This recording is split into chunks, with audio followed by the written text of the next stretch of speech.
সিলেট সুনামগঞ্জে ঢলের পানি সড়ক উপচে ঢুকছে লোকালয়ে। বিদ্যুৎ বিচ্ছিন্ন বহু এলাকা, ঘরবাড়ি ছেড়ে আশ্রয় কেন্দ্রে ঠাঁই, বাঁধ ভেঙে মৌলভীবাজারে নিম্নাঞ্চল প্লাবিত। পানি উঠে গেছে, অলরেডি কমর পানি আছে, বাচ্চা চালিয়ে বড় সমস্যার মধ্যে আছি। সুরমা নদীর নাব্যতা না থাকার কারণেই মূলত আমাদের এই সমস্যাটা হচ্ছে। চোখ রাঙাচ্ছে তিস্তা ধরলাও। আগামী 24 থেকে 48 ঘন্টায় বৃদ্ধি পেতে পারে। দেখছিলেন প্রধান শিরোনাম, দুপুরের সময় সঙ্গে আছি আমি ওমর ইনান। এবার অন্যান্য শীর্ষ সংবাদ। 15 দিনের মধ্যে দ্বিতীয়বার ভারতে যাচ্ছেন প্রধানমন্ত্রী শেখ হাসিনা। হবে দ্বিপক্ষীয় বৈঠক, স্বার্থ সংশ্লিষ্ট দাবি আদায়ে সর্বোচ্চ চেষ্টা থাকবে জানালেন ওবায়দুল কাদের। কথা আর কাজে মিল রাখতে পারেনি ঢাকা দক্ষিণ সিটি। 24 ঘন্টা সময় বেঁধে দিলেও অপসারণ হয়নি বর্জ্যের স্তূপ। ড্রেনে গিয়ে পড়ছে আবর্জনা, জলাবদ্ধতার শঙ্কায় নগরবাসী। চামড়া সংগ্রহের লক্ষ্যমাত্রা পূরণ, বিশ্ববাজারে রফতানি নিয়ে চরম দুশ্চিন্তায় ট্যানার্স অ্যাসোসিয়েশন। আন্তর্জাতিক সনদ না পাওয়ায় পিছিয়ে পড়ছে ট্যানারি খাত। যমুনার বুকে দৃশ্যমান বঙ্গবন্ধু রেল সেতুর পুরো অংশ। শেষের পথে অ্যাপ্রোচ ডাবল লাইনের রেলপথ বসানোর কাজ। নদীর দুই পারের স্টেশনে থাকবে নানা সুবিধা। এবং 5 লাখ অবৈধ অভিবাসীকে বৈধতা দেবে বাইডেন প্রশাসন। 10 বছরের বেশি সময় ধরে বসবাসরতরা পাবেন সুযোগ। নির্বাচনের আগে ভোট পেতে রাজনৈতিক কৌশল বলছেন বিশ্লেষকরা।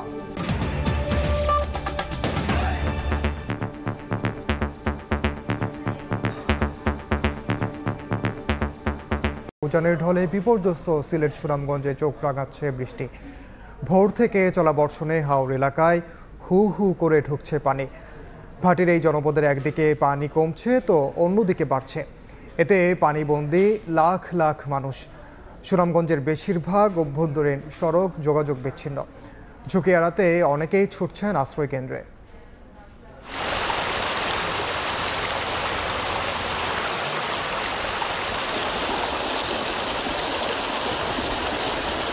সিলেট অঞ্চলে দেখা দেওয়া বন্যায় সুনামগঞ্জের প্রায় 12টি উপজেলার 6 লাখের বেশি মানুষ এখনো পানিবন্দী। পাশাপাশি 10,000-এর বেশি মানুষ এখনো আশ্রয় কেন্দ্রে।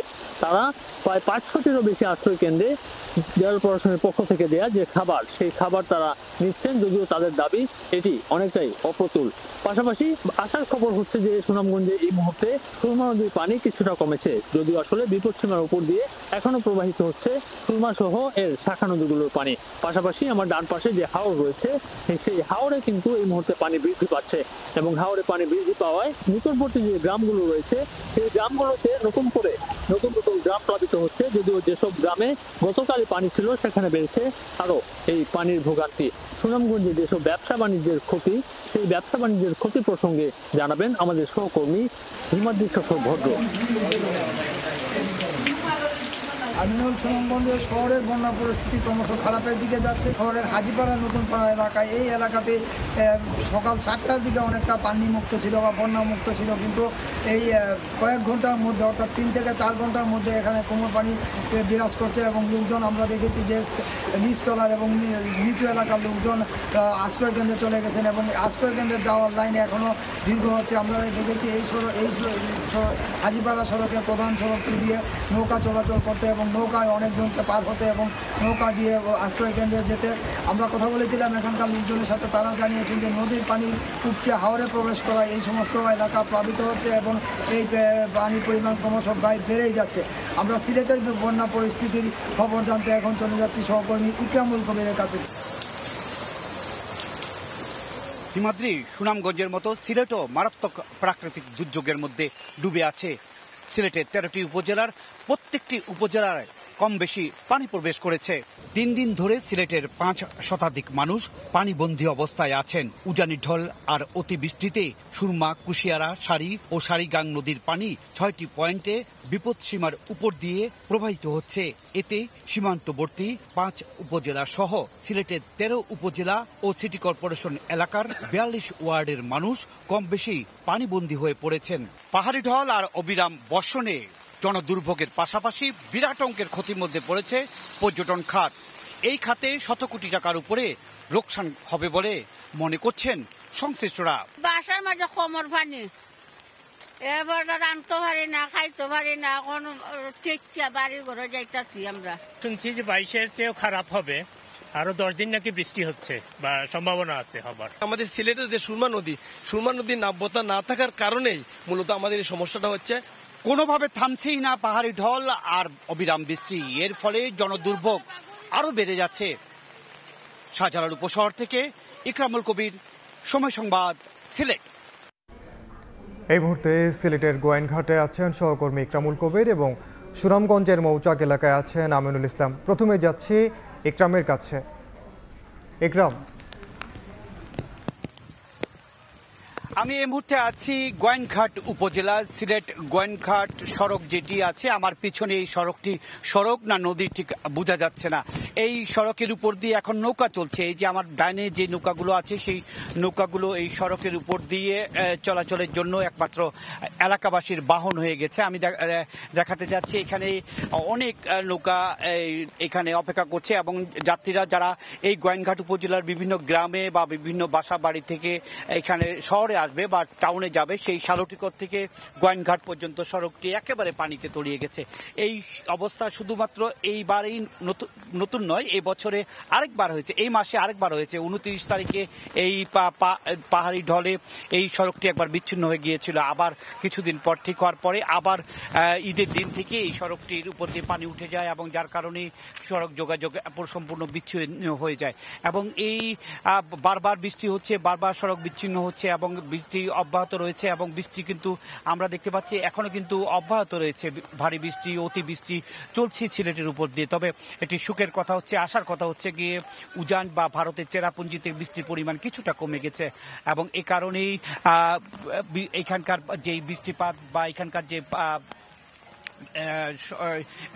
পানি বাড়ার বিষয়টা, পানি বাড়ার কিছুটা কমবে বলে মনে করছেন আবহাওয়াবিদরা। তবে সিলেট এবং সহ সিলেট এলাকায় আগামী পরশু এই দুদিন অতি বৃষ্টি হওয়ার সম্ভাবনা আবহাওয়া পূর্বাভাস থেকে জানিয়েছে। যার কারণে বলা যায় আপাতত যেই সিলেটের 13টি উপজেলা কম বেশি পানি প্রবেশ করেছে, সেই পানি আপাতত নামছে না এবং ভোগান্তিও কমছে না। বিশেষ করে সীমান্তবর্তী উপজেলা এই গোয়াইনঘাট, জৈন্তাপুর, কোম্পানিগঞ্জ এবং কানাইঘাট, জকিগঞ্জ, এই 5টি উপজেলার মানুষ খুবই দুর্বিষহ জীবনযাপন করছে। অন্যদিকে সিলেট সিটি কর্পোরেশন এলাকার 42টি ওয়ার্ডের মধ্যে অধিকাংশ এলাকার মানুষ পানিবন্দী হয়ে পড়েছে। সবকিছু মিলে বলা যায় সিলেটের প্রায় 5 লাখ মানুষ এখন বিপাকে রয়েছে। 5 লাখ মানুষ এই দুর্বিষহ অবস্থা বা প্রাকৃতিক বিপর্যয়ের মধ্যে রয়েছে। এই অবস্থা থেকে আপাতত মুক্তি পাওয়ার সম্ভাবনা খুব কম, কারণ এই অবস্থা থেকে উন্নতি হতে আরো 2-3 দিন সময় লেগে যাবে। মোটামুটি এই ছিল সিলেটের বন্যা পরিস্থিতির সবশেষ খবর। এবার আমি চলে যাচ্ছি সুনামগঞ্জের খবর জানার জন্য। সেখানে রয়েছেন আমিনুল ইসলাম, তিনি জানাচ্ছেন সেখানকার সবশেষ পরিস্থিতি। দর্শক, আসলে সিলেট অঞ্চলের যে বন্যা পরিস্থিতি আমাদের সহকর্মীরা আসলে জানাচ্ছিলেন। সিলেট অঞ্চলের পাশাপাশি সিলেটের যে উল্লেখযোগ্য একটি জায়গা, বিশেষ করে সুনামগঞ্জের 12টি উপজেলা, এই 12টি উপজেলার সবাই প্রায় নিম্নাঞ্চলের মানুষ যারা রয়েছেন তারা কিন্তু পানিবন্দী রয়েছেন। এই মুহূর্তে আমি যে এলাকাটিতে রয়েছি সদর উপজেলার নিম্নাঞ্চলে, আমরা একটু যদি দেখাই, এই এলাকাটি হচ্ছে মৌচাক এলাকা, যেটি আসলে স্থানীয়ভাবে এই এলাকার নামটি কালীপুর বলে থাকেন অনেকেই। আপনারা হয়তো দেখতে পাচ্ছেন ভেতরে যারা রয়েছেন তারা আসলে যত সময় যাচ্ছে তত কিন্তু পানি বৃদ্ধি পাওয়ার কারণে কিন্তু তারা নৌকা যুগে ধীরে ধীরে বেরিয়ে আসছেন। যারা আসলে এখনো আশ্রয় কেন্দ্রে যেতে পারেননি তারা আজকে সেখানে পৌঁছে যাওয়ার জন্য যতটা সম্ভব সকাল থেকে আসলে এসব নৌকা দিয়ে আসলে তারা বেরিয়ে আসছেন এসব এলাকা থেকে। পাশাপাশি এই এলাকাগুলোতে বিশেষ করে যদি বলি যে নিম্নাঞ্চলের ঘর বাড়ি যেগুলো ছিল সেগুলো আসলে পানিতে ডুবে গেছে এবং এখন পর্যন্ত শুধুমাত্র দ্বিতীয় তলায় যারা রয়েছেন তারা এখন পর্যন্ত এই বন্যা পরিস্থিতি থেকে কিছুটা রয়েছেন। মানে এই এলাকার মানুষজনের মধ্যে যে ভয় ছিল গত কয়েকদিন যাবত, আজকে কিন্তু আমরা দেখেছি যে এই এলাকার যে হাওরগুলো রয়েছে, হাওরগুলো ভরে যাওয়ার কারণে কিন্তু নিম্নাঞ্চলের যেসব বাসিন্দারা রয়েছেন হাওর তীরবর্তী, তাদের বাড়ি ঘরে কিন্তু পানি উঠতে শুরু করেছে। তো এই মুহূর্তে আসলে যাতায়াতের ক্ষেত্রে শুধু একটি মাত্র মাধ্যমই রয়েছে, সেটি হচ্ছে নৌকা। এবং নৌকা যাদের রয়েছে ব্যক্তিগত, তারা সদর উপজেলার যেসব নিম্নাঞ্চলের বাসিন্দা তারা এইভাবে চলাচল করছেন, বাকিরা কিন্তু ঘরবন্দি জীবনযাপন করতে হচ্ছে। এরপরে যারা রয়েছেন নৌকা যাদের নেই তারা কিন্তু হেঁটে চলাচল করতে হচ্ছে। এই কষ্টসাধ্য চলাচল আসলে গত দুদিন যাবত আসলে সুনামগঞ্জের মানুষ করছেন। 12টি উপজেলার মধ্যে তাহিরপুর উপজেলা এখনো যোগাযোগ বিচ্ছিন্ন, পাশাপাশি জোয়ারাবাজার উপজেলা কিন্তু সবচেয়ে বেশি ক্ষতিগ্রস্ত। এর বাইরে যদি বলি যে বেশ কিছু এলাকার মানুষজনের ভোগান্তির পাশাপাশি আশ্রয় কেন্দ্রে যারা রয়েছেন তারা কিন্তু পর্যাপ্ত খাবার না পাওয়ার ক্ষেত্রে যে অভিযোগটি রয়েছে সেটি তারা করছেন। পাশাপাশি এই এলাকাতে আপনারা জানেন যে ভারতের একদম নিকটবর্তী এলাকা সুনামগঞ্জ, এবং মেঘালয় পাহাড় থেকে যখনই আসলে ঢল নামে সুরমা, কুশিয়ারা, জাদুকাটা, রক্তি, বৌলাই সহ এই এলাকার যে নদীগুলো রয়েছে এই নদীগুলোতে দিয়ে আসলে এই প্রবাহ এসে সুনামগঞ্জে সরাসরি আঘাত করে, বিশেষ করে শহরের যে বাঁধ, এই বাঁধ না থাকায়, শহর রক্ষা বাঁধ না থাকায় এই অবস্থা আসলে প্রতি বছর সুনামগঞ্জবাসীকে এই অবস্থায় পড়তে হয়। তো এই ছিল আসলে সুনামগঞ্জ থেকে। সরাসরি যুক্ত ছিলাম সিলেট ও সুনামগঞ্জে। এদিকে পাহাড়ি ঢলে মৌলভীবাজারের ধলাই নদীর দেউড়াছড়া প্রতিরক্ষা বাঁধ ভেঙে পানি ঢুকছে লোকালয়ে। পানিবন্দী হয়ে পড়েছে কয়েকশো পরিবার।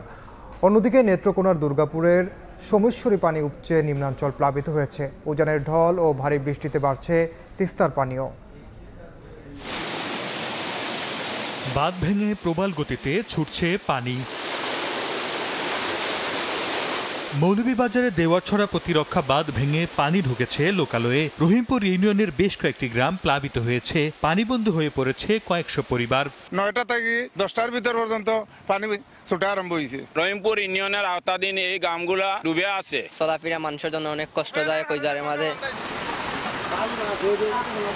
এদিকে নেত্রকোনার দুর্গাপুরের চণ্ডীগড় ইউনিয়নের মৌ গ্রামের একটি বাঁধ ভেঙে গেছে। এতে সোমেশ্বরী নদীর পানি খাল দিয়ে প্রবল বেগে প্রবাহিত হচ্ছে, প্লাবিত হচ্ছে নিম্নাঞ্চলের বাড়িঘর। অন্যদিকে উজানের ঢল ও ভারী বৃষ্টিতে বাড়ছে তিস্তার পানি। তীব্র স্রোতে কুড়িগ্রামের রাজারহাট উপজেলার বিদ্যানন্দ ইউনিয়নের কালীর মেলা, গড়িয়ালডাঙ্গার গতিয়াশাম সহ বিভিন্ন পয়েন্টে ভাঙন দেখা দিয়েছে। হুমকিতে রয়েছে মসজিদ ও স্কুল সহ অসংখ্য ঘরবাড়ি। সর্দার মোহাম্মদ আরিফ, সময় সংবাদ। সিলেট ও চট্টগ্রাম অঞ্চলে ভারী বৃষ্টিপাত আগামী আরও 2 দিন অব্যাহত থাকবে বলে জানিয়েছে আবহাওয়া অধিদপ্তর। এদিকে দেশের উত্তরাঞ্চলে তিস্তা নদীর পানি বাড়ায় কুড়িগ্রাম, রংপুর বিভাগে স্বল্পমেয়াদী বন্যার পূর্বাভাস দিয়েছে বন্যা পূর্বাভাস ও সতর্কীকরণ কেন্দ্র। গত 24 ঘন্টায় সিলেটে আমরা বৃষ্টিপাত রেকর্ড করেছি 100 মিলিমিটার বৃষ্টিপাত রেকর্ড করেছি। সেই সাথে শ্রীমঙ্গলে আমাদের যে স্টেশন আছে সেখানে আমরা 136 মিলিমিটার বৃষ্টিপাত রেকর্ড করেছি আজ সকাল 6টা পর্যন্ত। উত্তর পূর্বাঞ্চলে সুরমা নদীর পানি সমতল কিছুটা স্থিতিশীল অবস্থায় আসলেও আগামী 24 ঘন্টায় আবারও বৃদ্ধি পাওয়ার সম্ভাবনা রয়েছে। এর ফলে সিলেট সুনামগঞ্জ জেলার যে কতিপয় নিম্নাঞ্চলের বন্যা পরিস্থিতি বিরাজ করছে সেটি আগামী 24 থেকে 48 ঘন্টায় কিছুটা অবনতি হওয়ার সম্ভাবনা রয়েছে। দেশের উত্তরাঞ্চলে তিস্তা, ধরলা, দুকুমার ইত্যাদি নদীর পানি বৃদ্ধি পাচ্ছে, এটিও আগামী 24 থেকে 48 ঘন্টায় বৃদ্ধি পেতে পারে। দুপুরের সময় আরও থাকছে ঈদ উদযাপন শেষে কর্মস্থলে ফিরছেন নগরবাসী। পাটুরিয়া ঘাটে ঢাকামুখী যাত্রী চাপ, বাসেও ভিড়, নতুন করে বাড়িয়ে যাচ্ছেন অনেকে।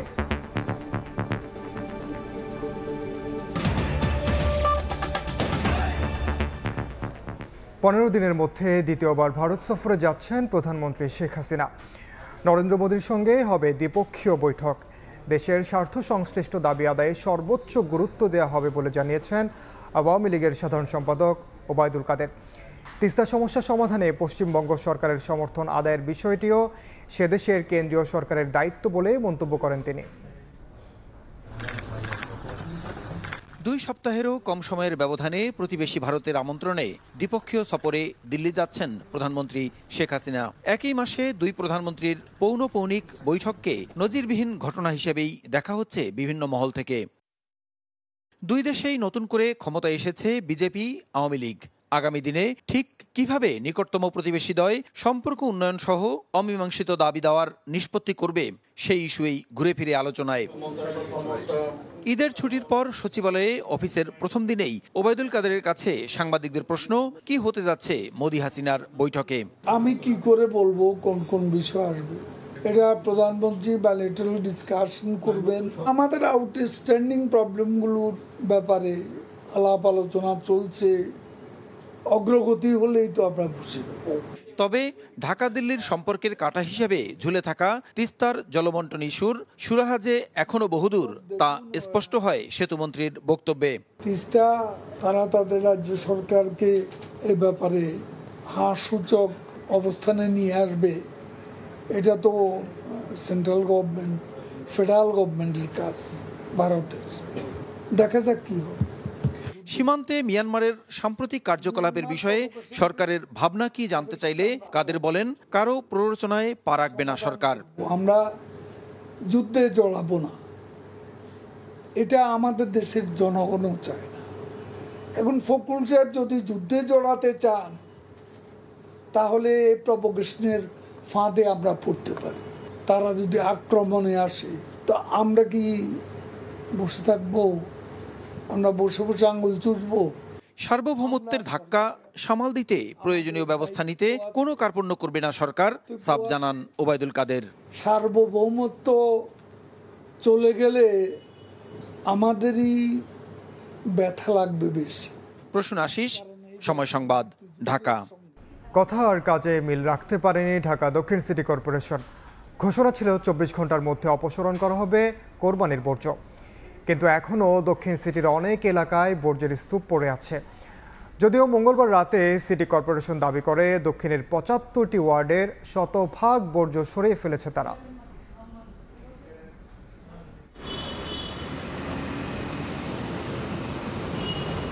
এক পাশে বংশাল, অন্য পাশে সুরিটোলা, দুই এলাকার মাঝ বরাবর মূল সড়ক। সেই সড়কের দুধারেই পড়ে আছে কোরবানির বর্জ্য। বংশাল দক্ষিণ সিটির 69 নম্বর ওয়ার্ড আর সুরিটোলা 34। মঙ্গলবার রাতে দক্ষিণ সিটির পক্ষ থেকে গণমাধ্যমে সংবাদ বিজ্ঞপ্তি পাঠিয়ে দাবি করা হয় 69 নম্বর ওয়ার্ডটি শতভাগ বর্জ্যমুক্ত হয়েছে ওই দিন বিকেল 5:30টায়, আর 34 নম্বর ওয়ার্ড বর্জ্যমুক্ত হয় বিকেল 3টায়। সিটি কর্পোরেশনের দাবি বাকি 73টি ওয়ার্ড রাত 10টার আগেই শতভাগ বর্জ্যমুক্ত হয়েছে, যদিও বুধবার সকালের চিত্র বলছে ভিন্ন কথা। দক্ষিণ সিটির ওয়ারি, দোয়াগঞ্জ, ধোলাইখাল, দক্ষিণ বনশ্রী সহ বেশ কিছু এলাকাতেও একই দশা। কোরবানির বর্জ্য অপসারিত না হয় দুর্গন্ধে টেকা দেয়। রাস্তায় অনেক দুর্গন্ধ লাগতেছে। যেভাবে ব্লিচিং ছিটানোর কথা সেভাবে ব্লিচিংও দেয়নি। আমরা পুরোই বন্দি অবস্থায় আছি। সিটি কর্পোরেশনে বলা হয়েছে যে শতভাগ ময়লা পরিষ্কার করা হয়েছে, কিন্তু এখনো অনেক জায়গায় ময়লা পড়ে আছে। শুধু বর্জ্য অপসারণ নয়, কোরবানির স্থানে দেওয়া হয়নি ব্লিচিং পাউডার। বৃষ্টির পর এই বর্জ্য ড্রেনে গিয়ে পড়লে জলাবদ্ধতার শঙ্কায় নগরবাসী। অনেক অলিগলিতে এখনো এই সিটি কর্পোরেশনের লোক আছে, কিন্তু দ্রুত টান দিতেছে না। ময়লা আবর্জনা এখন আছে, ব্লিচিং পাউডারও মারে নাই, গলিয়ে গলিয়ে আছেই, এটা দিয়ে তো রোগ জীবাণু ছড়াবেই। কর্তৃপক্ষের পাশাপাশি আমরা যারা নাগরিক আছে তাদেরকে কিন্তু সচেতন হতে হবে। অবশ্য বুধবারও কোরবানি হয়েছে অনেক স্থানে, বিশেষ করে পুরান ঢাকায় ঈদের 3 দিনই কোরবানির রেওয়াজ রয়েছে। দক্ষিণ সিটির কর্মীরা বলছেন এ কারণে একই এলাকা থেকে দফায় দফায় বর্জ্য অপসারণ করতে হচ্ছে। গত 2 দিনের শতভাগ ময়লা কালকে ক্লিয়ার হয়ে গেছে। নগরবাসীর দাবি বুধবারও কোরবানি হয়েছে, সেটি সত্য, তবে তা সংখ্যায় খুবই কম। এটি বনশ্রীর মূল সড়ক।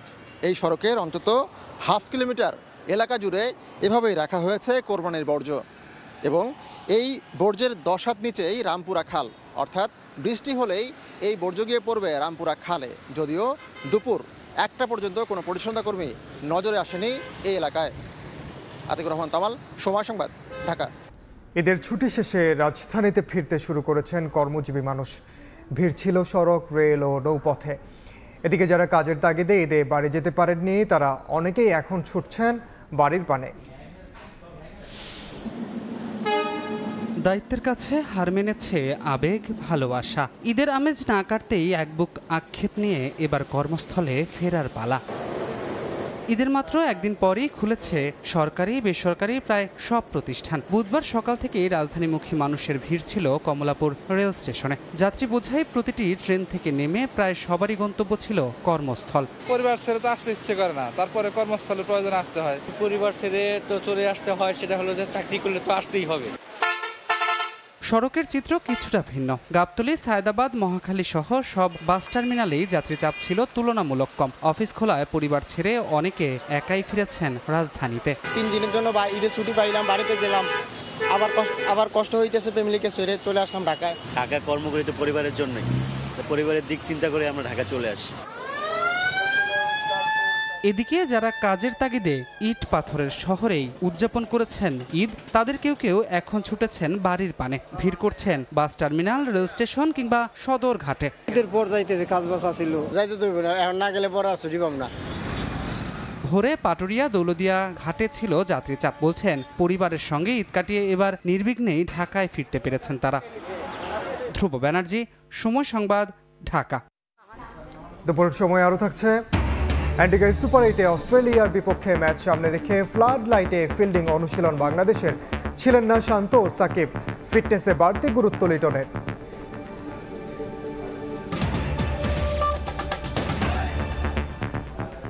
বঙ্গবন্ধু শেখ মুজিব রেল সেতুর 4.8 কিলোমিটারের পুরো অংশই এখন দৃশ্যমান।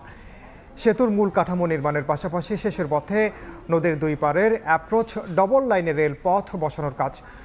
নদী পারে নির্মিত হচ্ছে আধুনিক মানের দুটি রেল স্টেশনও। প্রকল্প সংশ্লিষ্টরা বলছেন, আইকনিক স্টেশনগুলোতে যাত্রীদের জন্য থাকবে বিশ্বমানের নানা সুযোগ সুবিধা। রিঙ্কু কুণ্ডর রিপোর্ট, ছবি তুলেছেন অমৃত সেন। যমুনার বুকে এখন দৃশ্যমান বঙ্গবন্ধু শেখ মুজিব রেল সেতুর 4.8 কিলোমিটারের মূল কাঠামোর পুরো অংশই। সেতুর সবগুলো পিলার ও স্প্যান বসানো শেষ করে এখন স্প্যানের ওপর বসানো হচ্ছে স্লিপারবিহীন রেল লাইন। দেশের দীর্ঘতম এই রেল সেতুর মূল কাঠামো নির্মাণের পাশাপাশি নদীর দুপারে নির্মিত হচ্ছে আধুনিক মানের দুটি রেল স্টেশন। সেই সঙ্গে ব্রিজ থেকে দুপারের স্টেশন পর্যন্ত থাকছে অ্যাপ্রোচ ডাবল লাইন সুবিধা। প্ল্যাটফর্ম ডেভেলপমেন্ট করছি, এটা শেষের দিকে, এবং সেই সঙ্গে এখানে 6টা রেল লাইন হবে, তার 2টা মোটামুটি চালু আছে, যেখান দিয়ে বর্তমান ট্রেন চলছে, আর বাকি 4টার কাজও চলছে। স্টেশনের এক পাশ থেকে অন্য পাশে নিরাপদে পারাপারের জন্য থাকছে লিফটের সুবিধা সম্বলিত ফুট ওভারব্রিজ, বিশাল গাড়ি পার্কিং সুবিধা, সুপরিসর বিশ্রামাগার, শিশুদের জন্য বেস্ট ফিডিং রুম সহ যাত্রীদের সেবায় বিভিন্ন সুযোগ সুবিধা। উত্তর দিকের প্ল্যাটফর্ম কমপ্লিট হয়ে গেছে, দক্ষিণ দিকের প্ল্যাটফর্ম কাজ চলমান আছে। অত্যাধুনিক মানের স্টেশন বিল্ডিং করা হচ্ছে, যেটা আমাদের একরকম বলতে গেলে কমলাপুরেও আমাদের নাই। চলতি বছরের ডিসেম্বরে পুরো প্রকল্পের কাজ শেষ হবে বলে জানান প্রকল্প পরিচালক। এই প্রকল্পের মেয়াদ কিন্তু ডিসেম্বর 2025 পর্যন্ত আছে। তো এর মধ্যেই আমরা এইসব আনুষঙ্গিক নির্মাণ কাজও আলাদা কন্ট্রাক্টের মাধ্যমে সম্পন্ন করব বলে আশা করছি। যমুনার বুকে নির্মাণাধীন বঙ্গবন্ধু শেখ মুজিব রেল সেতুর নির্মাণ ব্যয় ধরা হয়েছে প্রায় 16,781 কোটি টাকা। জাপান ও বাংলাদেশ সরকারের যৌথ অর্থায়নে প্রকল্পটি বাস্তবায়ন করছে জাইকা। রিঙ্কু কুণ্ডু, সময় সংবাদ, সিরাজগঞ্জ।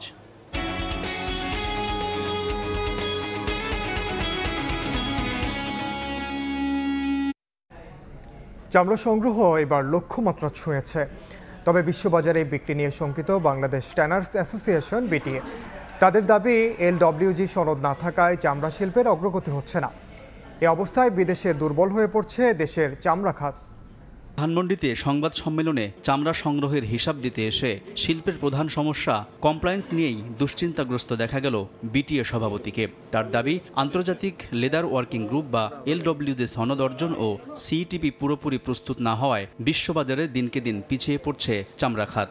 CTP সহ সলিড ওয়েস্ট ব্যবস্থাপনা আপনার যাতে করা হয়, সেই ব্যাপারে যদি আপনার পদক্ষেপ গ্রহণ করা হয়, তাহলে আমরা জানি না কবে আমরা কমপ্লায়েন্ট হতে পারবো। উৎপাদন ব্যয় বাড়ছে এবং পাশাপাশি আমার যে ব্যাকওয়ার্ড লিঙ্কেজ এখানে আপনার প্রতিষ্ঠিত হয়নি। সংবাদ সম্মেলনে সংশ্লিষ্টদের চামড়া নিয়ে দৃষ্টিভঙ্গি পরিবর্তনের পরামর্শ FBCCR সিনিয়র সহসভাপতি মোহাম্মদ আমিন হেলালের। এটা একটি জাতীয় সম্পদ, আমাদের দৃষ্টিভঙ্গি প্রত্যেকটা লোক যেন মনে করে যে আমার যদিও ক্ষতি হয়, চামড়া যেন নষ্ট না হয়। বাংলাদেশ ট্যানার্স অ্যাসোসিয়েশন বিটিএর হিসাবে এবছর সারা দেশে 80 লাখ পিস চামড়া লবণ দিয়ে সংরক্ষণ করা হয়েছে। আর ঢাকায় 10 লাখের মধ্যে সাভার চামড়া শিল্প নগরীতে সংরক্ষণ হয়েছে মাত্র অর্ধেক। কোনো ক্ষেত্রে। আলতাফ হোসাইন, সময় সংবাদ, ঢাকা। দেশের বাইরের খবর। নির্বাচনের আগে 5 লাখ অভিবাসীকে বৈধতা দিতে যাচ্ছেন মার্কিন প্রেসিডেন্ট জো বাইডেন। যারা কমপক্ষে 10 বছর ধরে যুক্তরাষ্ট্রে বসবাস করছেন তাদের ক্ষেত্রে প্রযোজ্য হবে এ পদক্ষেপ। আসন্ন প্রেসিডেন্সিয়াল নির্বাচনের আগে বাইডেন প্রশাসনের এমন নীতিকে বুদ্ধিদীপ্ত সিদ্ধান্ত হিসেবে দেখছেন রাজনৈতিক বিশ্লেষকরা। যুক্তরাষ্ট্র থেকে দস্তগীর জাহাঙ্গীরের রিপোর্ট। যতই সময় গড়াচ্ছে ততই ঘনিয়ে আসছে যুক্তরাষ্ট্রের প্রেসিডেন্সিয়াল নির্বাচন। কিছুদিন আগেও হান্টার বাইডেনের আগ্নেয়াস্ত্র সংক্রান্ত মামলায় সরগরম ছিল আন্তর্জাতিক গণমাধ্যমগুলো। এবার নতুন অভিবাসন নীতি ঘোষণা করে আলোচনায় এলেন প্রেসিডেন্ট জো বাইডেন। মঙ্গলবার হোয়াইট হাউসের এক বিবৃতিতে অবৈধ অভিবাসীদের বৈধ করার ঘোষণা দিয়েছেন মার্কিন প্রেসিডেন্ট। যারা কমপক্ষে 10 বছর ধরে দেশটিতে বসবাস করছেন তাদের কাজের অনুমতি দেবে প্রশাসন। এতে বৈধ হওয়ার কপাল খুলছে 5 লাখের বেশি দম্পতি। প্যারোলিন প্লেস নামের এই পদক্ষেপটি অভিবাসীদের জন্য গ্রিন কার্ড ও নাগরিকত্ব পাওয়ার পথ আরো সহজ করবে। এখানেই শেষ নয়, যুক্তরাষ্ট্রের বিশ্ববিদ্যালয় থেকে যারা স্নাতক সম্পন্ন করেছেন তাদেরও আনা হবে এই নীতির আওতায়। বৈধ হতে খুব দ্রুতই প্রার্থীরা আবেদনপত্র জমা দিতে পারবেন বলে জানিয়েছেন সংশ্লিষ্টরা। I will work with anyone to solve these problems. That's my responsibility as president. I'm not interested in playing politics with the border or immigration. I'm interested in fixing it. বেশ কয়েক বছর ধরেই অনথিভুক্ত অভিবাসীদের অগ্রাধিকার দেওয়ার ব্যাপারে প্রশাসনকে অনুরোধ জানিয়ে আসছিলেন অভিবাসন আইনজীবীরা। নতুন নীতির বিষয়ে তারা বলেছেন এটি বাইডেন প্রশাসনের একটি বুদ্ধিদীপ্ত রাজনৈতিক পদক্ষেপ। আসন্ন নির্বাচনে নেভাডা ও অ্যারিজোনার মতো গুরুত্বপূর্ণ রাজ্যগুলোতে লেতিন ভোটারদের সমর্থন পেতে মরিয়া বাইডেন। এর অংশ হিসেবেই এমন পদক্ষেপ নিলেন তিনি। এই পদক্ষেপটি প্রায় 5 লক্ষাধিক আমেরিকান পরিবার এবং 21 বছরের কম বয়সী অভিবাসীদের প্রায় 50,000 অনাগরিক সন্তানদের আইনি মর্যাদা এবং সুরক্ষা প্রদান করবে। বাংলাদেশি অভিবাসীরাও এই আইনি সুরক্ষা পাবেন। যুক্তরাষ্ট্রের প্রেসিডেন্ট নির্বাচনকে সামনে রেখে বাইডেনের এই ঘোষণাকে ভোট কেনার রাজনৈতিক চাল বলেই বিশ্লেষকরা মনে করছেন। দস্তগীর জাহাঙ্গীর, সময় সংবাদ, ওয়াশিংটন ডিসি। এবার জানাবো খেলার খবর। বৃষ্টিতে দিনের অনুশীলন পণ্ড হওয়ার পর সন্ধ্যায় সুপার 8-এর ভেন্যু স্যার ভিভিয়ান রিচার্ডস স্টেডিয়ামে ফিল্ডিং অনুশীলন করেছে বাংলাদেশ ক্রিকেট দল। প্রায় 2 ঘন্টা মাঠে ঘাম ঝরান ক্রিকেটাররা। গ্রাউন্ড ফিল্ডিংয়ের সঙ্গে করা হয় ক্যাচিং প্র্যাকটিসও। যদিও এদিন অনুশীলন করেননি অধিনায়ক নাজমুল হোসেন শান্ত ও সাকিব আল হাসান। অ্যান্টিগা থেকে সাজিদ মুস্তাহিদের রিপোর্ট। সকালে মাঠে গিয়ে অনুশীলন না করেই ফিরে যেতে হয় বাংলাদেশ দলকে। বৃষ্টিতে খেলার অনুপযোগী হয়ে যায় অ্যান্টিগা রিক্রিয়েশন গ্রাউন্ড। তাই বলে দিনের বাকি সময়টুকু হোটেলে বসে কাটায়নি টাইগাররা। সন্ধ্যা হতেই match venue sir Vivian Richard স্টেডিয়ামে চলে আসে দল ফ্লাড লাইটের আলোতে ফিল্ডিং অনুশীলন করতে। টিম মিটিং শেষেই ব্যস্ততা শুরু। 3 গ্রুপে ভাগ হয়ে শুরু হয় ফিল্ডিং অনুশীলন। গ্রাউন্ড ফিল্ডিং এর পাশাপাশি চলে ক্যাচিং প্র্যাকটিস। বিশ্বকাপে খেলতে আসার পর এই প্রথম কোনো অনুশীলন সেশন মিস করেন অধিনায়ক নাজমুল হোসেন শান্ত। ছিলেন না সাকিব আল হাসানও। কোনো চোট বা ইনজুরি নয়, কোচের কাছ থেকে ছুটি নিয়েই অনুশীলনে আসেননি 2 ক্রিকেটার। অবশ্য দলের সঙ্গে মাঠে আসলেও ফিল্ডিং অনুশীলন করেননি লিটন দাস। রানিং এর পাশাপাশি কাজ করেন ফিটনেস নিয়ে। এরপর স্পিন বোলিং কোচ মুশতাক আহমেদের সঙ্গে দীর্ঘ সময় কথা বলেন অফ ফর্মে থাকা এই ওপেনার। স্পিন বোলিং এর দীক্ষা দেওয়ার পাশাপাশি মেন্টরিং এর কাজটাও ভালোই করেন কিংবদন্তি স্পিনার, যার সুফল পেয়েছেন রিশাদও। তাই লিটনও হয়তো রানে ফিরতে নিলেন অভিজ্ঞ কোচের সান্নিধ্য। স্কিল ট্রেনিং না থাকলেও অনুশীলনের শেষ দিকে মাহমুদুল্লাহ তাসকিনরা নেমে যান ব্যাট বল হাতে।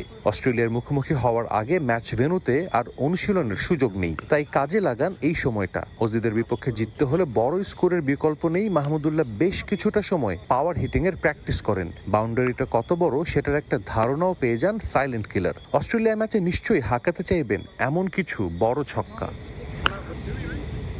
যুক্তরাষ্ট্র ও ক্যারিবীয় দ্বীপপুঞ্জে বিশ্বকাপ খেলতে এসে বাংলাদেশ দল আগে যা করেনি অ্যান্টিগায় পা রেখে সেটাই করল। ফ্লাড লাইটের আলোতে ফিল্ডিং অনুশীলন।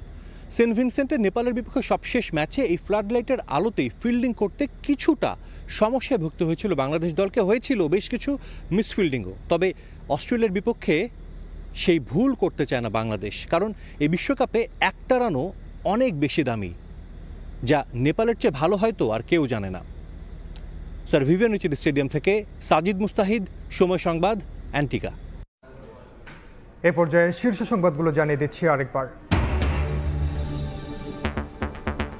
সিলেট সুনামগঞ্জে ঢলের পানি সড়ক উপচে ঢুকছে লোকালয়ে। বিদ্যুৎ বিচ্ছিন্ন বহু এলাকা। ঘরবাড়ি ছেড়ে আশ্রয় কেন্দ্রে ঠাঁই। বাঁধ ভেঙে মৌলভীবাজারের নিম্নাঞ্চল প্লাবিত। 15 দিনের মধ্যে দ্বিতীয়বার ভারতে যাচ্ছেন প্রধানমন্ত্রী শেখ হাসিনা। হবে দ্বিপক্ষীয় বৈঠক। স্বার্থ সংশ্লিষ্ট দাবি আদায়ে সর্বোচ্চ চেষ্টা থাকবে জানালেন ওবায়দুল কাদের।